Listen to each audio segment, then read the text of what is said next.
आपने कहा 2 चुनाव आप लड़े, एक बेगूसराय से, एक दिल्ली से। तो इस बार बिहार विधानसभा का चुनाव लड़ेंगे कि नहीं लड़ेंगे आप? लड़ेंगे 243 सीट पे बिहार नहीं, विधानसभा। आपकी मैं बात कर रहा हूँ। अब जिस दिन टिकट मिलेगा, फॉर्म मिलेगा, कांग्रेस पार्टी का सिंबल मिलेगा, उस दिन बताएंगे। अभी तो मिला नहीं है। नहीं, पर आप मांगेंगे कि नहीं मांगेंगे? आप चाहते हैं कि नहीं लड़ना? नहीं मांगेंगे नहीं। नहीं, पर पार्टी क्या चाहती है? पार्टी जो चाहती है वो करेंगे। वो पार्टी ने कम्युनिकेट नहीं किया है, लेकिन ये जान लीजिए हम मांग करके चुनाव नहीं लड़े। मांग करके जो है ना, मांगने से भीख नहीं मिलता है और टिकट मिलेगा। हम अपने हक के लिए लड़ने वाले हैं, मांगने वाले नहीं। नहीं, आप चूंकि एक बार बिहार में थे, बेगूसराय से लड़े, फिर आप दिल्ली चले गए, अब वापस आपने बिहार में यात्रा निकाली। इस बार दोनों बार हम जो है जिस पार्टी में थे उस पार्टी के डायरेक्टिव से लड़े। जब हम सीपीआई में थे तो सीपीआई ने कहा चुनाव लड़ने के लिए, तो बेगूसराय में लड़े, अपने मन से नहीं लड़ लिए।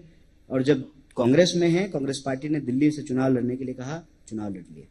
नहीं, तो इस बार आपके मन की बात क्या है? आप क्या चाहते हैं? नहीं, मन की बात तो इस देश में सिर्फ अवतार पुरुष कर सकते हैं, नॉन बायोलॉजिकल। हम लोग मन की बात कैसे कर सकते हैं? अरे, राष्ट्रीय राजनीति में आप रहना चाहते हैं कि बिहार के राज्य की राजनीति, इतना तो बता सकते हैं ना, बाकी चलिए पार्टी तय कर लेगी। देखिए, आज के समय में ना ये भेद मिट गया है।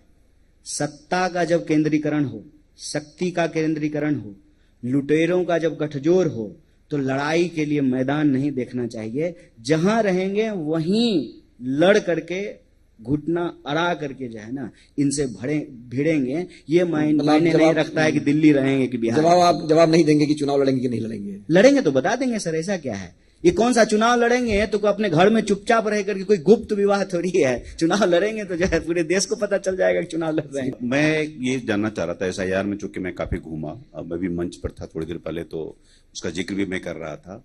जो टॉप में जो लीडर्स थे ग्रैंड अलायंस के, इंडिया ब्लॉक के, जो मैसेज दे रहे थे, और ग्राउंड लेवल में जो बीएलए बूथ लेवल एजेंट्स हैं, वो मैं जब ग्राउंड में देख रहा था, वो मुझे सिंक नहीं लग रहा था कि जो आप लोगों का जो टॉप में मैसेज है वो उतना ही काम करते, जन सुनवाई करते, कैंप लगाते, तो क्या लगता नहीं कि वो ज्यादा इफेक्टिव होता? कहीं ना कहीं सिंक की वो मिसमैच, टॉप लेवल का जो मैसेज है, जो इस इनिशिएटिव को जो आप रेस्ट कर सकते थे, वो कहीं ना कहीं इसमें चूक रह गई। देखिए, ये ना एक सांगठनिक सवाल है और जरूरत नहीं है मुझे सार्वजनिक मंच से झूठ बोलने की। वैसे अभी प्रधानमंत्री हुए नहीं है तो झूठ क्यों बोलेंगे? तो सच्चाई ये है कि बिहार में जो हमारा सांगठनिक ढांचा है उसको और मजबूत करने की जरूरत है। जैसे मैं अपने जिले में स्वयं अपने बूथ में घर घर जा करके जो है अपने वोटर लिस्ट का परीक्षण किया, और जिनके नाम काटे गए थे उनको जो है जोड़ने की प्रक्रिया की, और जो नाम गलत काटे गए थे उसका आपत्ति दर्ज कराया। ये बहुत आसान काम है। ये काम आसान ऐसे है कि आप एक जानकार व्यक्ति को बगल में बिठा लें, और 700, 750, 801 बूथ पे वोटर हैं, तो उसको जो घर घर लोगों को पहचानते हैं। पटना जैसे शहर में, मुजफ्फरपुर में, पूर्णिया में दिक्कत हो सकती है, लेकिन ग्रामीण इलाकों में कोई दिक्कत नहीं है। लेकिन क्योंकि हर घर के व्यक्ति को हर कोई जानता है, तो आप पहले जो है उसका परीक्षण कर लें। फिर आपको मार्किंग जब हो जाए कि किन किन लोगों का नाम गलत तरीके से कट गया है या 2 बार जुड़ गया है, उनके घर पे जाकर के जो है आप उसको क्रॉस चेक कर लें। फिर जो है उसका ऑब्जेक्शन जो है आप बीएलओ को दे दें। ये बहुत आसान काम है। और मैं आपकी बात से सहमत हूं कि जमीनी तौर पर, बुनियादी तौर पर यही करने की जरूरत थी, लेकिन सांगठनिक ढांचा में हमारी जितनी क्षमता है उतना हम करने का प्रयास किए।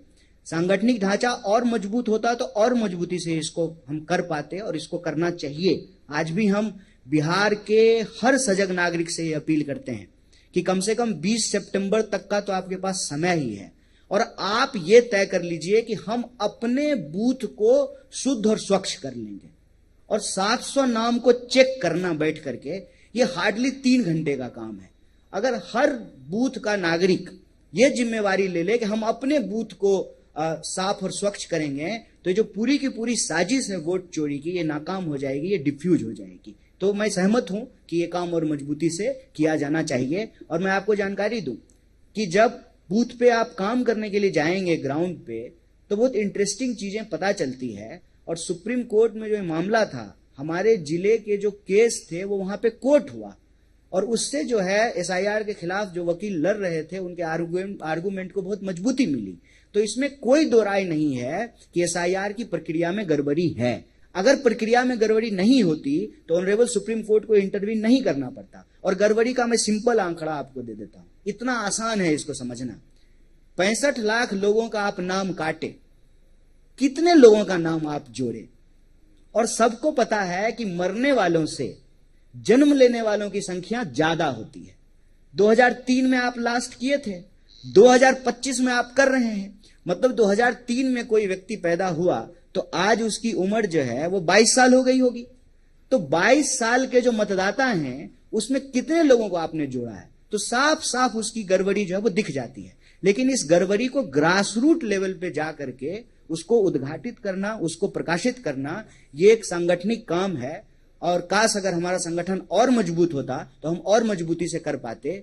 लेकिन यहां भी एडमिनिस्ट्रेशन और चुनाव आयोग का जो पर्सपेक्टिव है वो बहुत इंटरेस्टिंग है समझना।